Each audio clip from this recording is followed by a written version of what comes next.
ایک فیسٹیول کی صورت اختیار کر رہا ہے 12 ربیع الاول. پہلے لوگ کہیں نعت کی مجلس سجا لیتے تھے، اب کیک بھی کٹتے ہیں، اس کا نام بھی عید رکھ لیا گیا ہے، اور باقاعدہ عید میلاد النبی کی نمازوں کا بھی اب اہتمام ہو رہا ہے کہ 2 رکعت فلاں جگہ پہ جمع ہو کر ہم عید میلاد النبی کی نماز پڑھیں گے. جلوس جلسے نکل رہے ہیں. تو یہ جو پوری کی پوری ایک نیا تہوار بنتا ہوا نظر آ رہا ہے، اور ہم یہ بھی دیکھ رہے ہیں کہ وہ مسالک جو پہلے اس سے ہم آہنگی محسوس نہیں کرتے تھے وہ بھی اس میں شامل ہو گئے، سبھی اس کو منا رہے ہیں. تو اگر یہی سلسلہ آگے جاری رہا تو آپ کو لگتا ہے کہ یہ جو دین کی روایت ہے اس کے اندر ایک نئی چیز کا اضافہ یا انحراف کا کوئی موقع یا امکان یا پہلو سامنے آتا ہے؟ دیکھیے، میں اپنا یہ ذوق بارہا بیان کر چکا ہوں کہ اللہ کے معاملے میں، اللہ کے رسول کے معاملے میں، دین کے معاملے میں ہمیں خود اللہ کے رسول ہی نے یہ تعلیم دی ہے کہ ما انا علیہ و اصحابی پر رہو. یعنی جو صحابہ کا طریقہ تھا. نہ صحابہ سے بڑھ کر کسی کو محبت کے دعوے کرنے چاہیے، نہ صحابہ سے بڑھ کر کسی کو تعلق خاطر کا ادعا رکھنا چاہیے. وہ ہمارے لیے بہترین نمونہ ہے. جو چیزیں دین سے متعلق ان کے زمانے میں ہوئی ہیں وہی ہم جاری رکھیں گے.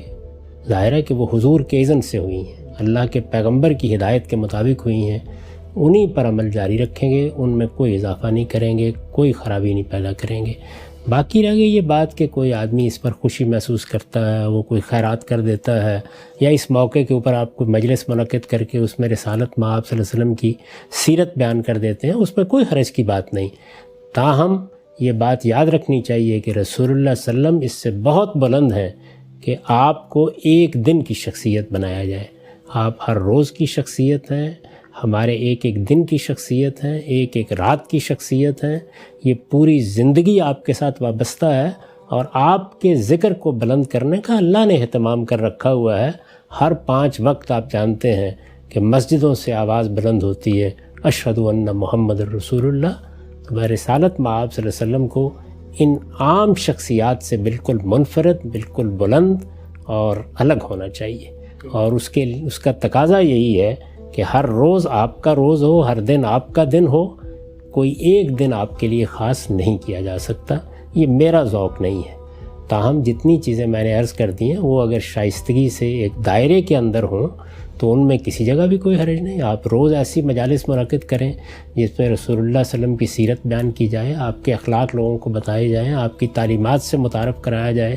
اس میں کوئی معنی نہیں ہے. اسی طرح خاص اس دن بھی اگر کوئی خوشی کا اظہار آدمی کر لیتا ہے تو ایک دائرے کے اندر اس کو بھی ملحوظ رکھا جائے گا، لیکن اس کو صحابہ کرام کے طریقے کے قریب رکھنا چاہیے. یعنی رسول اللہ صلی اللہ علیہ وسلم کے صحابہ سیدنا ابو بکر، سیدنا عمر، سیدنا عثمان، سیدنا علی، اسی طرح جتنے باقی صحابہ ہیں ان کو اللہ نے اقتدار دیا، قوت دی، سلطنت ہوئی. وہ چاہتے تو ہنگامہ برپا کر دیتے، جشن مناتے، لیکن یہ طریقے انہوں نے اختیار نہیں کیے. تو ہمارے ہاں جو دین میں تہوار مقرر کیے گئے ہیں دینی لحاظ سے، یعنی دنیوی اعتبار سے اب 10 تہوار مقرر کر لیں، اس میں کوئی اعتراض نہیں. دین میں جو تہوار مقرر کیے گئے ہیں وہ 2 ہی ہیں، ایک عید الفطر اور ایک عید الاضحیٰ. یہ کس نے مقرر کیے ہیں؟ یہ رسالت مآب صلی اللہ علیہ وسلم نے مقرر کیے ہیں. تو آپ کی پیروی میں تہوار تو یہی رہیں گے. باقی کسی کے جذبات کا اظہار، محبت کا اظہار، تعلق خاطر کا اظہار، سیرت کا بیان، لوگوں کی تعلیم، یہ سب چیزیں بالکل ٹھیک ہیں، ان میں کوئی اعتراض نہیں. اس سے آگے بڑھ کر کوئی ایسا کام نہیں کرنا چاہیے جو صحابہ کرام کے طریقے سے ہمیں ہٹا دے، کیونکہ اللہ کے رسول کی تعلیم یہی ہے کہ اپنے دین کو ٹھیک اس جگہ پر قائم رکھو، ما انا علیہ و اصحابی، جس پر میں نے اور میرے صحابہ نے زندگی بسر کی ہے. اجرم صاحب، لیکن عید میلاد النبی کی کوئی نماز ادا کرتا ہے اور کہتا ہے کہ فلاں جگہ فلاں وقت میں ہم 2 رکعت نماز پڑھیں گے عید میلاد النبی کی، تو پھر دینی شرعی لحاظ سے اس کا کیا حکم؟ یہ بالکل بدعت ہوگی، اس کے قریب بھی نہیں جانا چاہیے. اور رسول اللہ نے فرمایا ہے کہ میرے دین میں جس نے بھی کوئی نئی بات ایجاد کی وہ سر تسر گمراہی ہے، اور کل ضلالۃ فی النار، اس کا انجام جہنم ہے. تو اس لیے ایسی چیزوں سے بچنا چاہیے. یہی چیز سورہ اعراف میں بیان کی ہے، جہاں 5 ان چیزوں کا ذکر کیا ہے جن کو اللہ نے حرام قرار دیا ہے، ان بنیادی چیزوں کا. تو اس میں یہ بتا دیا گیا ہے کہ ان تقولوا علی اللہ ما لا تعلمون، اللہ کی نسبت سے کوئی ایسی بات نہ کرو کہ جس کو تم نہیں جانتے.